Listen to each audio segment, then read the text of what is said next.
Saludos amigos, y estamos preparados para el fin del mundo. Esa es la pregunta. ¿Será que estamos preparados realmente para la llegada del fin del mundo? La gran pregunta. ¿Por qué? Porque estamos viviendo tiempos muy difíciles, muy duros. El planeta, este planetita llamado Tierra, está sufriendo, o más bien nosotros y el planeta también, en función del cambio climático, en función de todas las agresiones que el ser humano está lanzando sobre su propia casa, su propio hogar, que es este planeta Tierra. Y estamos viendo un panorama muy extraño. Yo mismo y amigos míos de mi entorno estamos teniendo sensaciones muy raras. Sensaciones muy cercanas quizás a un posible apocalipsis, a una situación catastrófica.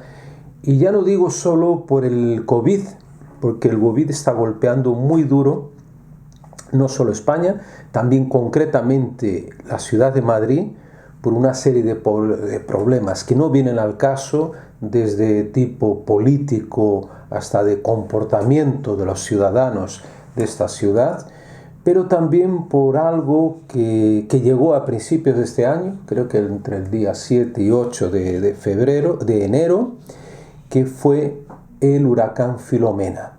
Algo inusual para nosotros.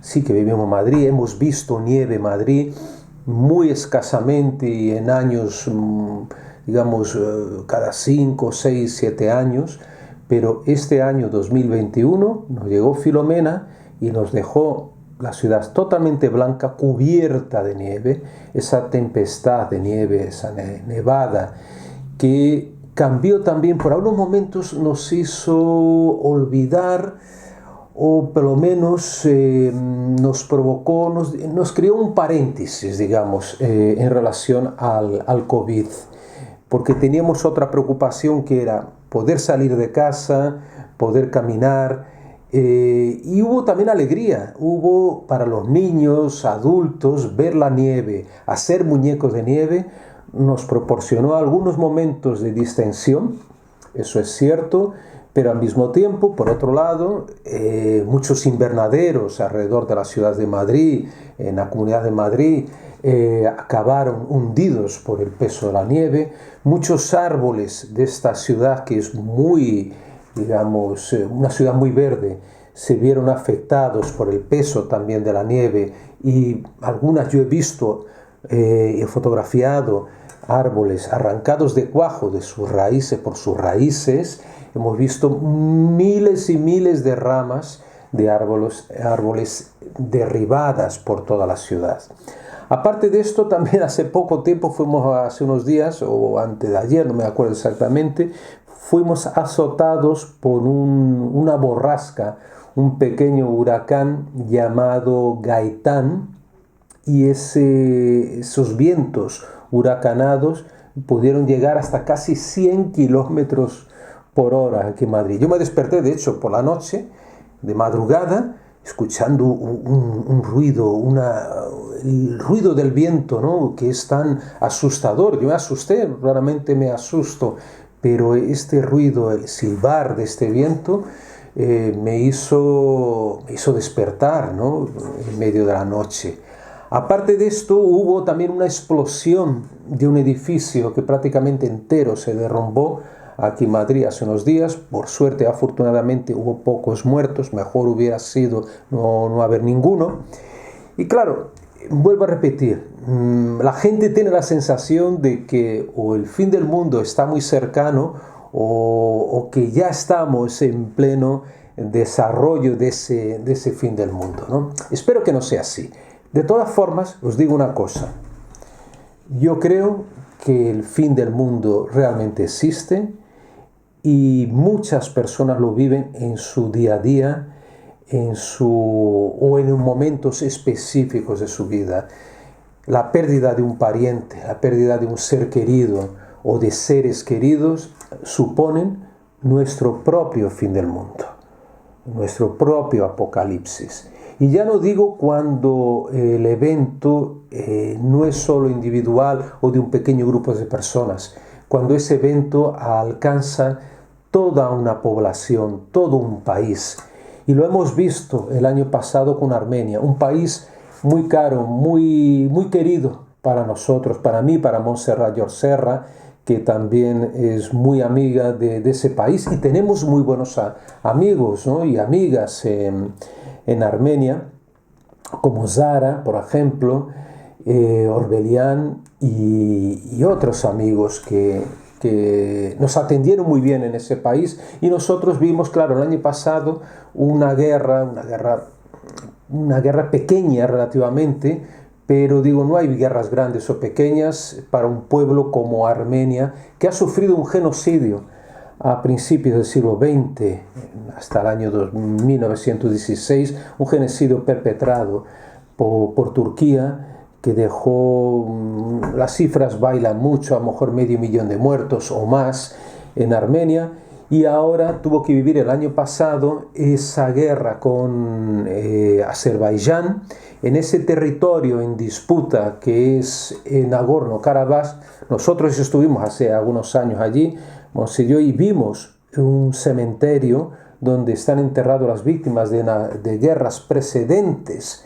En los años 90 hubo un combate entre esos dos países y dejó también miles de muertos. Y las imágenes fueron muy impactantes para nosotros, ver tumbas con las fotos trabajadas sobre piedra con una técnica especial de muchos jóvenes, gente muy joven, 18, 20 años, chicos y chicas que cayeron a esa guerra. Y vimos lo absurdo, y vimos también las paredes todavía de muchos edificios, muchos muros todavía acribilladas de balas, agujereadas por las balas. Eso lo vimos allí y tuvimos la dimensión muy directa, muy cercana de lo que era una guerra, y que esta gente todavía vivía bajo el miedo, ¿no?, de una amenaza. Y eso se concretó el año pasado. Entonces el fin del mundo, en parte, o ese apocalipsis, llegó también para el pueblo armenio, que acabó siendo derrotado el año pasado, pero bueno, ojalá no haya otro conflicto bélico entre esos dos países,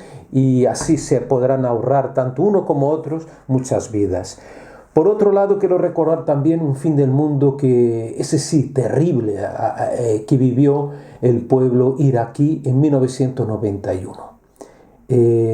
La invasión o el ataque de Estados Unidos a ese país, a Irak, ese gran país, dejó un saldo, las cifras oscilan entre por lo menos 500.000 hasta o más de 1.000.000 de muertos. No son cifras baladíes. Por otro lado, el dictador Saddam Hussein, años antes, dejó entre 1986 y 89, por lo menos mató entre 50 y 180.000 ciudadanos kurdos que habitan el norte del país, el famoso genocidio de Anfal, donde también se gasearon a muchos ciudadanos, dejando un saldo de 5.000 muertos, especialmente niños y mujeres. Imágenes terribles. Y claro, eso es el apocalipsis, es el fin del mundo para un pueblo como el kurdo, ¿no?, que lucha por su libertad desde hace muchos siglos. Y finalmente yo diría que el apocalipsis más grande, vamos a ver, si es por cifras, la Segunda Guerra Mundial dejó un saldo mucho más, superior de víctimas que la Primera Guerra Mundial. Pero en imágenes, si habéis visto alguna película, algún documental de la Primera Guerra Mundial, eso para mí, por lo menos por lo que yo he podido ver, eso es la imagen del apocalipsis y del ¿no?, y del post-apocalipsis. Porque cuando yo estuve allí en 2014, cuando se celebraron, bueno, no sé si es el término correcto, celebrar o recordar los 100 años del inicio de la Primera Guerra Mundial, hice un reportaje para Cuarto Milenio. Entonces yo pude ver de cerca las trincheras de esa guerra, como miles y miles de hombres murieron en verdaderos, bueno, en esas fosas, ya estaban, yo creo que eran ya fosas preparadas, esas trincheras para la muerte, ¿no? Y si veis las imágenes de las bombas cayendo, de los cañones expeliendo, y las caras deformadas, ¿no? Y la guerra de gases también con esas imágenes terribles de máscaras antigases, ¿no?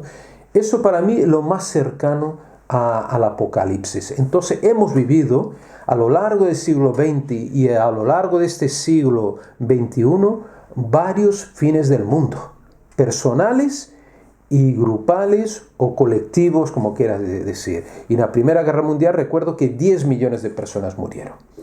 Por eso, vuelvo a repetir, estamos viviendo cada uno estos momentos, ¿no?, terribles en el planeta, pero no serán los primeros ni los últimos. Vamos, esperemos que no sean tan duros, que por lo menos esta gran oleada, esta gran cantidad de muertes, que ya tenemos más de 2 millones de muertos, se estanque en algún momento y no llegue a mucho más. Va a ser difícil y bueno, solo quiero dejaros una palabra, por lo menos positiva, diciendo que todos nosotros tenemos que ser conscientes de estos fines del mundo que estamos viviendo y para evitarlos, que tenemos que ser conscientes de que tenemos que luchar con la ciencia, con los gobiernos, concienciarnos nosotros mismos y a los gobiernos de que no vale más hacer guerras, de que no vale luchar por causas absurdas, de que tenemos que buscar un pacifismo. Yo soy pacifista, os digo abiertamente. Tenemos que evitar que se creen más armas, que se desarrollen más armas y luchar para que la ciencia luche a favor del ser humano y de la vida. Muchas gracias, amigos.